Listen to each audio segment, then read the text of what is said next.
बिजनी फानबारि पुलिसनि जाफुंसारनाय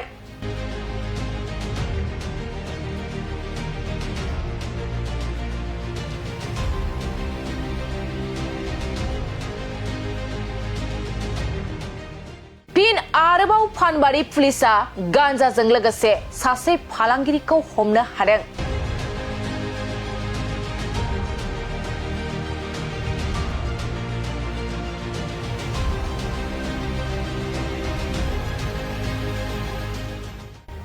स्नि किल'ग्राम गान्जाजों लोगोसे सासे फालांगिरिया फानबारि पुलिसनि आखायाव। नंगौ, फानबारि पुलिसा बिजनी फानबारि फुलकुमारियाव गान्जाजों लोगोसे सासे फालांगिरिखौ हमदों।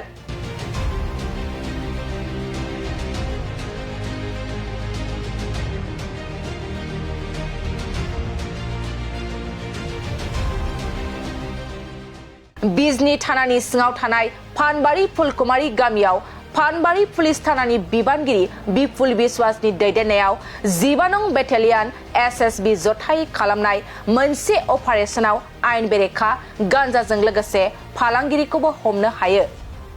मख'नो गोनांदि बे हमजानाय आयेन बेरेखा गान्जानि बिबांखौ 7 किल'ग्राम होनना मिथिनो मोन्दों। आरो मिथिनो मोनबावनाय बादिब्ला बे हमजानाय आयेन बेरेखा फालांगिरिखौ 52 बोसोर बैसोनि रनजित राय होनना मिथिनो मोन्दों। बिजनी फानबारि पुलिसनि जाफुंसारनाय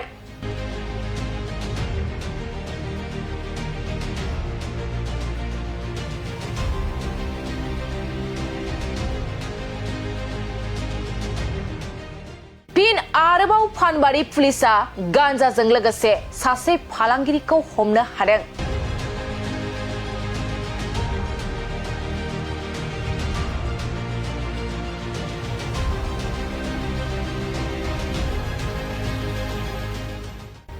स्नि किल'ग्राम गान्जाजों लोगोसे सासे फालांगिरिया फानबारि पुलिसनि आखायाव।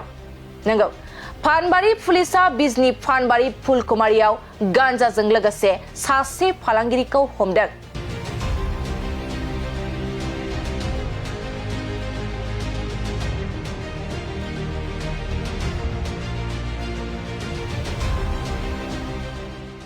बिजनी थानानि सिङाव थानाय फानबारि फुलकुमारि गामियाव फानबारि पुलिस थानानि बिबानगिरि बिपुल बिश्वासनि दैदेननायाव 15 नं बेटेलियन एसएसबि जथायै खालामनाय मोनसे अपारेशनाव आयेन बेरेखा गान्जाजों लोगोसे फालांगिरिखौबो हमनो हायो। मख'नो गोनांदि बे हमजानाय आयेन बेरेखा गान्जानि बिबांखौ 7 किल'ग्राम होनना मिथिनो मोन्दों। आरो मिथिनो मोनबावनाय बादिब्ला बे हमजानाय आयेन बेरेखा फालांगिरिखौ 52 बोसोर बैसोनि रनजित राय होनना मिथिनो मोन्दों।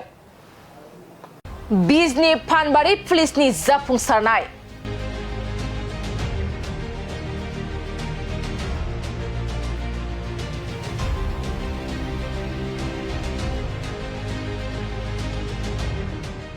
फिन आरोबाव फानबारि पुलिसा गान्जाजों लोगोसे सासे फालांगिरिखौ हमनो हादों।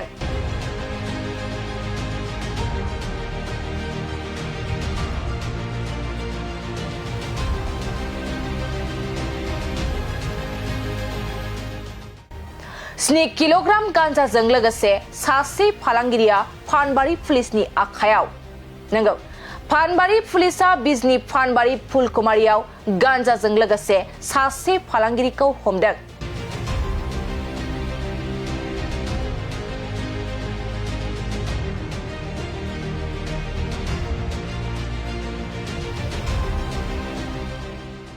बिजनी थानानि सिङाव थानाय फानबारि फुलकुमारि गामियाव फानबारि पुलिस थानानि बिबानगिरि बिपुल बिश्वासनि दैदेननायाव 15 नं बेटेलियन एसएसबि जथायै खालामनाय मोनसे अपारेशनाव आयेन बेरेखा गान्जाजों लोगोसे फालांगिरिखौबो हमनो हायो। मख'नो गोनांदि बे हमजानाय आयेन बेरेखा गान्जानि बिबांखौ 7 किल'ग्राम होनना मिथिनो मोन्दों। आरो मिथिनो मोनबावनाय बादिब्ला बे हमजानाय आयेन बेरेखा फालांगिरिखौ 52 बोसोर बैसोनि रनजित राय होनना मिथिनो मोन्दों। बिजनी फानबारि पुलिसनि जाफुंसारनाय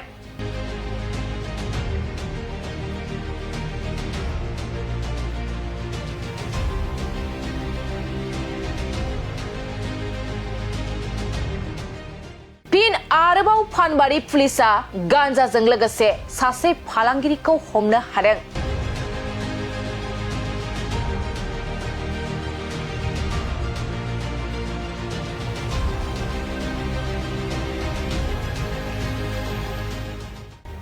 स्नि किल'ग्राम गान्जाजों लोगोसे सासे फालांगिरिया फानबारि पुलिसनि आखायाव।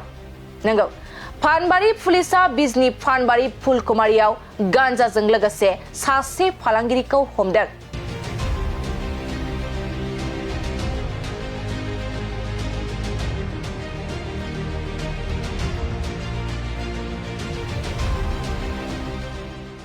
बिजनी थानानि सिङाव थानाय फानबारि फुलकुमारि गामियाव फानबारि पुलिस थानानि बिबानगिरि बिपुल बिश्वासनि दैदेननायाव 15 नं बेटेलियन SSB जथायै खालामनाय मोनसे अपारेशनाव आयेन बेरेखा गान्जाजों लोगोसे फालांगिरिखौबो हमनो हायो।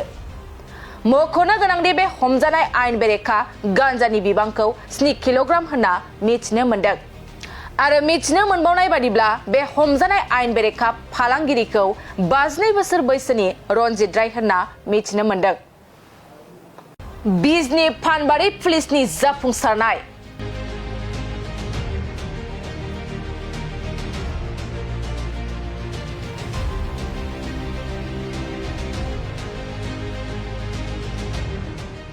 फिन आरोबाव फानबारि पुलिसा गान्जाजों लोगोसे सासे फालांगिरिखौ हमनो हादों।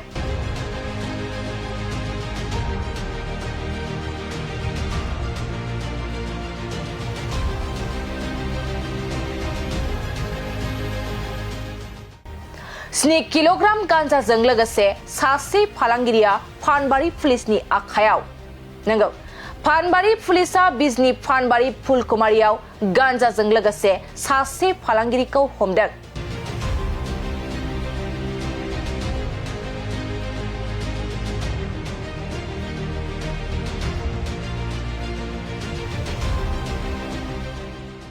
बिजनी थानानि सिङाव थानाय फानबारि फुलकुमारि गामियाव फानबारि पुलिस थानानि बिबानगिरि बिपुल बिश्वासनि दैदेननायाव 15 नं बेटेलियन SSB जथायै खालामनाय मोनसे अपारेशनाव आयेन बेरेखा गान्जाजों लोगोसे फालांगिरिखौबो हमनो हायो।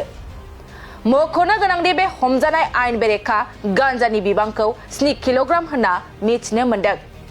आरो मिथिनो मोनबावनाय बादिब्ला बे हमजानाय आयेन बेरेखा फालांगिरिखौ 52 बोसोर बैसोनि रनजित राय होनना मिथिनो मोन्दों।